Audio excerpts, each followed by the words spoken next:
आज की हमारी क्लास वैज्ञानिक पद्धति पर है। पिछली क्लास में हम लोग विज्ञान के गुणों के बारे में जान चुके थे। विज्ञान के गुणों का संदर्भ जब आता है तो उसमें यह है कि कोई भी समस्या का जब हम अध्ययन करते हैं तो उस अध्ययन समस्या के संदर्भ में हमें एक प्राकल्पना बनानी होती है और उस प्राकल्पना के आधार पर हम तथ्यों का संकलन करते हैं। तथ्यों का संकलन करते समय वैज्ञानिक आधार पर उनका परीक्षण किया जाता है और इस परीक्षण के स्वरूप में हमें इस बात का विशेष ध्यान रखने की आवश्यकता है कि जब हम कोई भी अध्ययन कर रहे हैं उस अध्ययन में किया गया अध्ययन वस्तुनिष्ठ तथ्यों के आधार पर होगा। ये वस्तुनिष्ठ तथ्य किसी न किसी रूप में समाज में पाए जाते हैं। इन वस्तुनिष्ठ तथ्यों को हम लोग वैज्ञानिक तरीकों के द्वारा प्राप्त करते हैं। अब प्रश्न उठता है कि वैज्ञानिक तरीकों से जब प्राप्त करते हैं तो ये वैज्ञानिक पद्धति क्या है। किसी भी पद्धति को हम वैज्ञानिक पद्धति नहीं कह सकते जब तक उसमें विज्ञान के गुण शामिल ना हो। आप स्लाइड पे देख रहे हैं, विज्ञान घटनाओं का अध्ययन है और विज्ञान का संबंध पद्धति से होता है, ना कि अध्ययन विषय से। यानी आपकी मेथोडोलॉजी महत्वपूर्ण है, सब्जेक्ट मैटर महत्वपूर्ण नहीं होता। वैज्ञानिक पद्धति का अनुसरण करके ही हम समाज के सत्य को, उस यथार्थ ज्ञान को प्राप्त कर सकते हैं जो कि अनभिज्ञ है लोगों के लिए। इसी संदर्भ में कार्ल पियर्सन का एक कथन है, सत्य तक पहुंचने का कोई संक्षिप्त मार्ग नहीं है, इसके लिए हमें वैज्ञानिक पद्धति के मार्ग से या उसके द्वार से गुजरना ही पड़ेगा। एक सूत्र के रूप में यदि हम समझें तो किसी भी पद्धति में विज्ञान के गुण शामिल हो जाते हैं तो वही पद्धति वैज्ञानिक पद्धति के रूप में परिवर्तित हो जाती है। इस वैज्ञानिक पद्धति के आधार पर हम तथ्यों का संकलन करके वस्तुनिष्ठ आधार पर उस सत्य तक पहुंचते हैं जो कि दुनिया के लिए अनभिज्ञ होता है। जॉर्ज लुंडबर्ग ने इसको परिभाषित करते हुए लिखा कि समाज विज्ञानियों में यह विश्वास दृढ़ हो गया था कि उनके सामने जो समस्याएं हैं उनका समाधान सामाजिक घटनाओं के निष्पक्ष और व्यवस्थित अवलोकन, सत्यापन, वर्गीकरण तथा विश्लेषण के द्वारा ही संभव है। मोटे तौर पर अध्ययन के इसी उपागम को, इसी रास्ते को हम वैज्ञानिक पद्धति का नाम दे सकते हैं। देखिए, लुंडबर्ग की इस परिभाषा में उस विश्वास की बात की जा रही है जो कि विज्ञान के संदर्भ में दृढ़ हो गया है। उनका तर्क है कि जो हमारी समस्याएं हैं, कोई भी हो, चाहे सामाजिक हो या समाज विज्ञान के किसी अन्य धारा से संबंधित हो, उनके अंदर यदि हम निष्पक्ष अपने मन के विचारों का प्रयोग नहीं करके व्यवस्थित अवलोकन यानी सहभागी, अर्ध सहभागी और असहभागी जो भी अवलोकन का तरीका है, जो भी उस अवलोकन का मार्ग है जहाँ पर हम पहुँच सकते हैं, उसका प्रयोग कर सकते हैं। इस अवलोकन के साथ साथ हमारे अंदर एक महत्वपूर्ण क्वालिटी ये होनी चाहिए कि जो तथ्य हमारे सामने आए उनका सत्यापन हो, और सत्यापन करने के लिए आप जानते हैं हमें विज्ञान के प्रयोग करने पड़ते हैं, क्योंकि जो सत्य होगा वो सदैव एक जैसे परिणाम प्रदान करेगा। इसके बाद जो भी निष्कर्ष निकले उनका वर्गीकरण करना होता है, क्लासिफिकेशन। जैसे किसी सामाजिक समस्या का अध्ययन करें तो उस सामाजिक समस्या के धर्म के बारे में जानकारी अलग लिख दी जाएगी, जाति के बारे में अलग लिख दी जाएगी, धर्म, जाति, लिंग के अतिरिक्त अन्य किसी जानकारी को भी हम अलग लिख सकते हैं। तो ये जो जानकारियों को लिखने का आधार है, ये जानकारी का आधार किसी न किसी रूप में उस सत्य तक पहुंचने का कार्य करता है जो वर्गीकरण के माध्यम से प्राप्त होता है। फिर इसमें हम विश्लेषण करते हैं। विश्लेषण का मतलब उसकी मुख्य बातें कौन सी हैं। जैसे एक समाजशास्त्री ने वैज्ञानिक पद्धति का प्रयोग करके एक फील्ड में जाकर अध्ययन किया और वहाँ पता लगा कि जो लोग अशिक्षित थे वो अशिक्षित लोगों के अंदर अपराध की प्रवृत्ति बढ़ रही थी। तो उन्होंने 10 लोगों का अध्ययन किया और 8 व्यक्ति ऐसे निकले जो पढ़े लिखे कम थे और उनके ऊपर जीवन में कोई ना कोई कानून की धारा लगी है, कोई ना कोई उनको आपराधिक गतिविधि में संलग्न मानते हुए दंड सुनाया गया है। तो हमारा ये जो आंकड़ा है, इसका जब हम विश्लेषण करेंगे तो विश्लेषण के आधार पर ये तथ्य निकलेगा कि 80% उत्तरदाताओं ने यह बताया कि वो अशिक्षित होने की वजह से अपराधी प्रवृत्तियों में संलग्न थे। तो इस तरह कोई भी जो अध्ययन होता है, उस अध्ययन को अवलोकन के माध्यम से, वर्गीकरण के माध्यम से, व्यवस्थित विश्लेषण के माध्यम से हम प्रखर रूप से प्रस्तुत करते हैं। सूत्र के रूप में कोई भी पद्धति, उसमें विज्ञान का गुण बन जाएगी वैज्ञानिक पद्धति। अब प्रश्न है, वैज्ञानिक पद्धति की विशेषताएं कौन कौन सी हैं? सबसे पहले है सामान्यता। वैज्ञानिक पद्धति विज्ञान की सभी शाखाओं में सामान्य होती है। इसमें कोई विशेष प्रकार के ज्ञान की आवश्यकता नहीं होती। इस पद्धति के द्वारा विषय से संबंधित सामान्य तथ्यों को ढूंढा जाता है, खोजा जाता है। नंबर 2, जिसका भी हम बड़े पुरजोर तरीके से समर्थन कर रहे थे, किस पद्धति में अध्ययन विषय को ठीक उसी रूप में प्रस्तुत करते हैं जैसे अध्ययन करते समय पूर्व धारणाओं, विचारों, पक्षपात आदि को दूर रखने के लिए हमने कार्य किया था। देखें, किसी भी अध्ययन के अंदर अपने मन के विचार, पूर्वाग्रह, रुचि, पसंद, नापसंद, मत, मनोवृत्ति, अभिवृत्ति को शामिल नहीं करना ही वस्तुनिष्ठता है। अगर आप ये सब शामिल कर रहे हैं तो निश्चित तौर पर उसमें व्यक्ति निष्ठता का गुण आ जाएगा, और जहां व्यक्ति निष्ठता आ जाती है वहां विज्ञान काम करना बंद कर देती है। वस्तुनिष्ठता के रूप में हम पक्षपात वाली विचारों को अलग कर देंगे, न्यूट्रल होकर, तटस्थ होकर वैज्ञानिक पद्धति के आधार पर अध्ययन को करेंगे। नेक्स्ट है, वैज्ञानिक पद्धति में भविष्यवाणी करने की क्षमता होती है। देखिए, आपने कोई प्रयोग किया, उस प्रयोग का आपको परिणाम प्राप्त हो गया, उस परिणाम को आप अलग अलग परिस्थितियों में, अलग अलग स्थानों पर प्रयोग कर सकते हैं। उसका अनुभव आप काम में ले सकते हैं, उसके बेस पर आप भविष्यवाणी करने की क्षमता रखेंगे। मैं इसमें उदाहरण देता हूं कि कुछ लोग अपनी मांगों को लेकर सड़कों पर आए तो हो हल्ला होने लगा। उन्होंने सार्वजनिक संपत्ति को नुकसान पहुंचाना प्रारंभ किया। परिणाम के रूप में पुलिस आई, अश्रु गैस के गोले छोड़े, फायरिंग हुई, एक आदमी मर गया। ये कोई घटना थी और उस घटना का ये परिणाम था। चूंकि आप उस घटना में एक वैज्ञानिक दृष्टिकोण से अध्ययन कर रहे थे, तो आपका अध्ययन करने का जो आधार था वो पूरी तरह वैज्ञानिक था। आपने ये नहीं देखा कि वो किस जाति का सम्मेलन था, कौन लोग थे। आपने केवल ये देखा कि समूह ने मिलकर सार्वजनिक संपत्ति को नुकसान पहुंचाया, और सार्वजनिक संपत्ति को नुकसान पहुंचाने के कारण, उस समूह गतिविधि के कारण पुलिस को फायरिंग करनी पड़ी। अब मान लीजिए इस घटना के बाद 2 महीने के बाद किसी दूसरे स्थान पर किसी मुद्दे को लेकर लोग सड़कों पर आ जाएं, तो आप अपने पुराने अनुभव के आधार पर यहाँ भविष्यवाणी कर सकते हैं। यहाँ भविष्यवाणी करने का मतलब कोई ज्योतिषीय भविष्यवाणी करना नहीं है, बल्कि इस भविष्यवाणी का मतलब है कि आप पुराने अनुभव के आधार पर आप घोषणा कर सकते हैं कि अगर लोगों ने यहाँ कोई बात नहीं मानी तो ऐसी स्थिति के अंदर पुलिस फायरिंग कर सकती है, अश्रु गैस छोड़ सकती है, और यहाँ पर भी वही पुरानी घटना का परिणाम प्राप्त होगा। तो आपने यहाँ भविष्यवाणी करने की क्षमता को विकसित किया, क्योंकि आप उस वैज्ञानिक पद्धति के आधार पर अध्ययन कर रहे थे। अगली विशेषता है संवेदनशीलता। वैज्ञानिक पद्धति के द्वारा जांच किसी भी समय किसी के भी द्वारा की जा सकती है।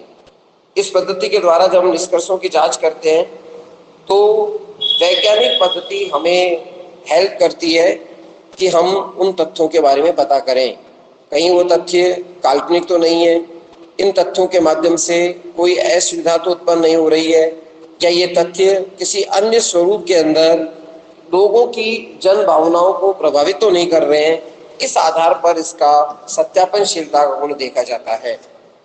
अगली विशेषता है निश्चयात्मकता, यानी वैज्ञानिक पद्धति में निश्चयात्मकता का एक भाव होता है। इसमें संदेह उत्पन्न करने वाले तत्वों को स्थान नहीं मिलता। इसमें सुनिश्चित प्रणालियों के द्वारा अध्ययन संभव है। इनका अनुसरण करके कोई भी वैज्ञानिक निष्कर्ष तक पहुंच सकता है या उस तक जा सकता है। जैसे सूर्य पूर्व दिशा में निकलता है, सूर्य पश्चिम में छिपता है, यह एक सार्वभौमिक सत्य है, यानी ये निश्चयात्मकता का गुण रखता है, ऐसा निश्चित रूप से होगा ही होगा। अब यहां मैं कार्ल मार्क्स को कोटेट कर रहा हूं। कार्ल मार्क्स कहते हैं कि यदि कोई व्यक्ति संघर्ष का शिकार है, शोषित है, पूंजीपति के शोषण के द्वारा उसके पैरों में बेड़ियां डाली गई है, तो यहाँ निश्चित मुद्दा यह है कि ऐसी परिस्थिति में जब सर्वहारा वर्ग पूंजीपति के द्वारा प्रताड़ित रहता है तो निश्चित रूप से क्रांति होने की संभावना बढ़ जाती है। तो ये निश्चितता का गुण है कि वहां क्रांति होगी ही होगी। अब हम बात करेंगे वैज्ञानिक पद्धति के प्रमुख चरण कौन कौन से हैं। इसको पढ़ने से पहले मैं ऑगस्ट कॉम्ट को कोटेट करूंगा। ऑगस्ट कॉम्ट नामक विद्वान ने वैज्ञानिक पद्धति को चरण के रूप में बात करें तो उन्होंने किसी भी अध्ययन के 3 स्तर बताए हैं। पहला है धार्मिक स्तर, दूसरा है तात्विक स्तर और तीसरा है तार्किक या प्रत्यक्षवाद का स्तर। इसको थियोलॉजिकल, मेटाफिजिकल और पॉजिटिविज्म के रूप में हम परिभाषित कर सकते हैं। थियोलॉजिकल का मतलब है धर्म के आधार पर, मेटाफिजिकल का मतलब है तत्व के आधार पर और पॉजिटिविज्म का मतलब है प्रत्यक्षवाद के आधार पर।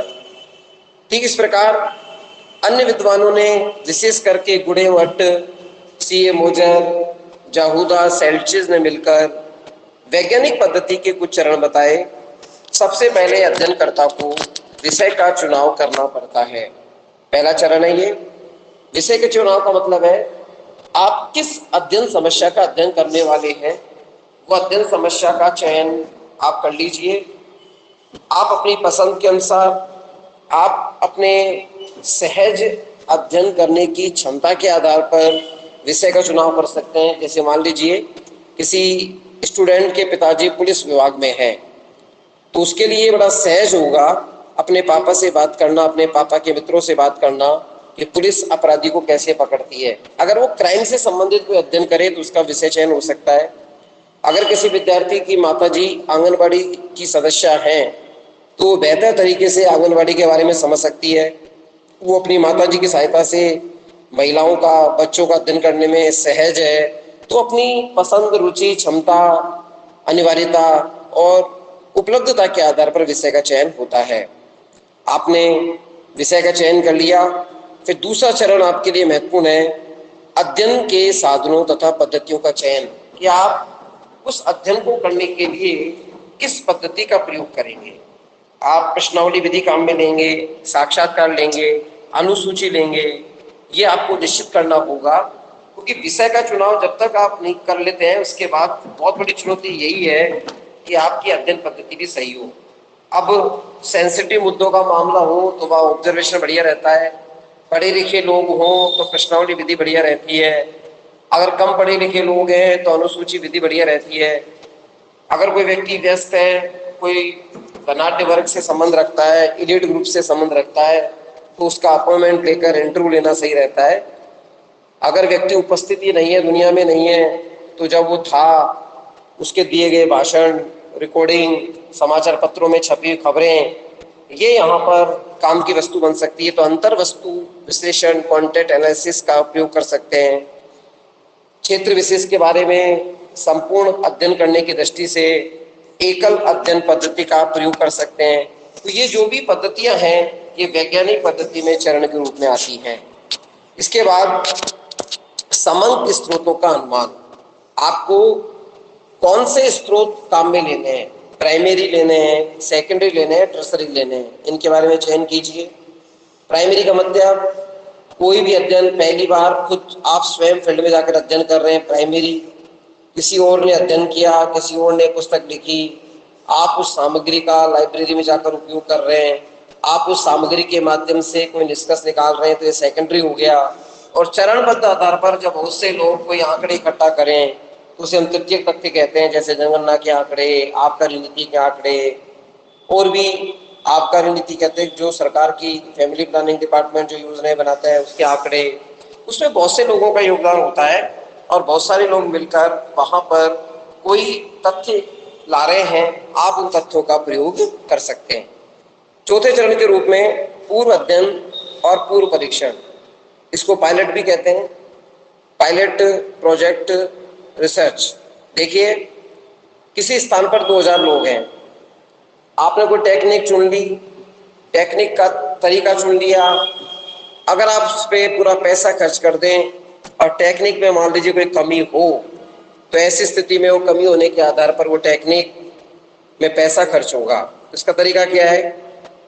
2000 में से 2-3 लोगों से आप स्टडी करके देख लो, एक एक्सपेरिमेंट करके देख लो।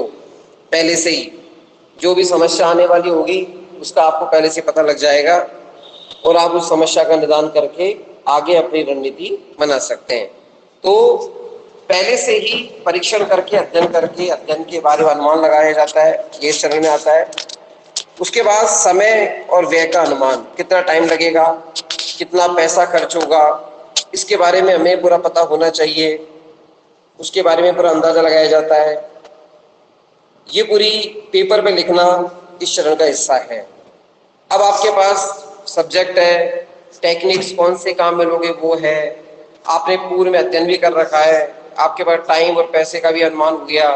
अब समस्या आ रही है चरण के रूप में, अध्ययन कौन करेगा, उस कार्यकर्ता का चुनाव हम कैसे करें, उसको ट्रेनिंग कैसे दें। तो जो भी अध्ययन करता होगा वैज्ञानिक पद्धति का प्रयोग करने वाला, उसको हमें कुछ व्यवहारिक ट्रेनिंग देनी पड़ेगी। भैया अपनी भाषा पे कंट्रोल करना, बॉडी लैंग्वेज का अध्ययन करना, उसको बताया जाएगा कि कोई व्यक्ति झूठ बोले तो उसके क्रॉस चेक करना, अपने को संयमित कैसे रहना है, देश काल परिस्थिति में कोई चुनौती उत्पन्न हो जाए तो उसका सामना कैसे करना है, ये सब पहले से ही निश्चित करके उसको ट्रेनिंग दी जाती है।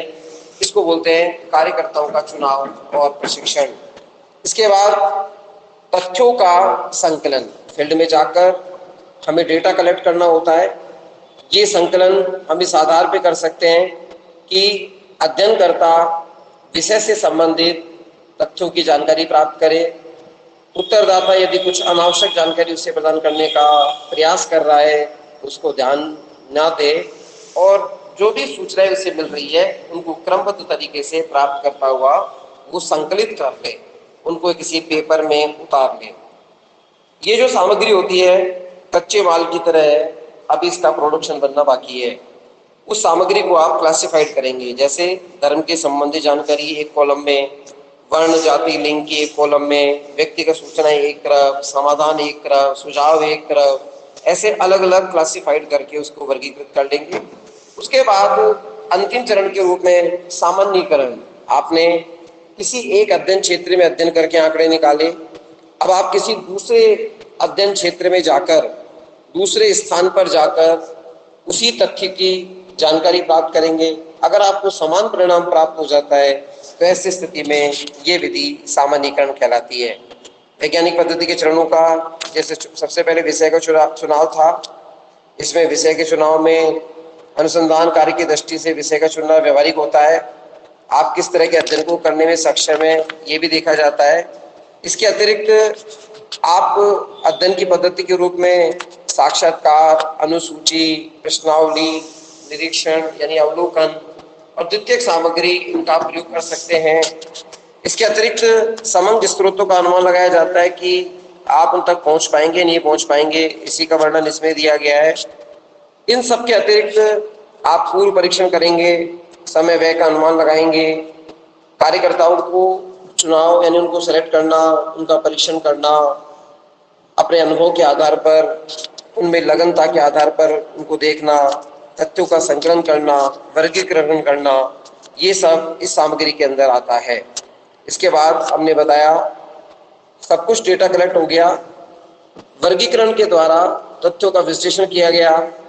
इस विश्लेषण की सहायता से सामान्य कुछ नियमों का प्रतिपादन किया जाता है और इससे उपकल्पना की परीक्षा होती है। यह सामाजिक अनुसंधान का अंतिम चरण है। सामान्यीकरण को एक रिपोर्ट राइटिंग के रूप में, प्रतिवेदन के रूप में भी हम तैयार करते हैं। प्यारे विद्यार्थियों, ये जो वैज्ञानिक पद्धति का हम प्रयोग कर रहे हैं और प्रयोग करने के आधार पर हमने देखा कि वैज्ञानिक पद्धति में अंतिम जो बिंदु है वो सामान्यीकरण का है। सामान्यीकरण के इस बिंदु में हम अलग अलग क्षेत्रों से जो जानकारी प्राप्त हो रही है उन जानकारियों के आधार पर एक कंपाइल्ड डेटा बना लेते हैं, एक निष्कर्ष निकालते हैं और यह निष्कर्ष सामान्य नियमों का निर्माण करता है। मान लीजिए एक व्यक्ति ने एक फैक्ट्री का अध्ययन किया, फैक्ट्री का चयन विषय हो गया, ऑब्जर्वेशन, इंटरव्यूज विधि का चयन कर लिया, इसके आधार पर तथ्य संकलन कर लिए। तथ्य संकलन करने के आधार पर सामान्यीकरण यह आया कि वहाँ मालिक के द्वारा मजदूरों का शोषण हो रहा है। ऐसी स्थिति में एक बिंदु निकल के आया कि पूंजीपति सरवारा का शोषण कर रहा है। आपने सामान्यीकरण करने के लिए उसी औद्योगिक क्षेत्र की दूसरी फैक्ट्री में गए, तीसरी में गए, चौथी में गए, पता लगा आपने 15-16 फैक्ट्रियों का अध्ययन किया। सामान्य अर्थ में एक ही तथ्य निकल के आया कि पूंजीपति के द्वारा सरवारा वर्ग का शोषण हो रहा है।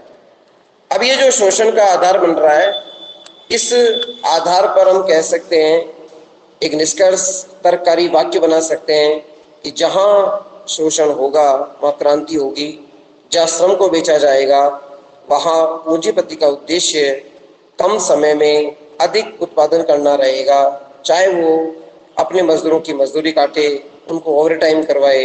ये कुछ निष्कर्ष निकल सकते हैं। कार्ल मार्क्स ने इसी तरह के निष्कर्षों को निकालकर अपनी अलग अलग विचारधाराएं बनाई थी। दुर्खीम ने आत्महत्या का सिद्धांत विकसित किया था। तो ये एक प्रक्रिया का हिस्सा है। वैज्ञानिक पद्धति विज्ञान के गुणों से सरोवर एक ऐसी पद्धति है, इसका कोई शॉर्टकट नहीं है।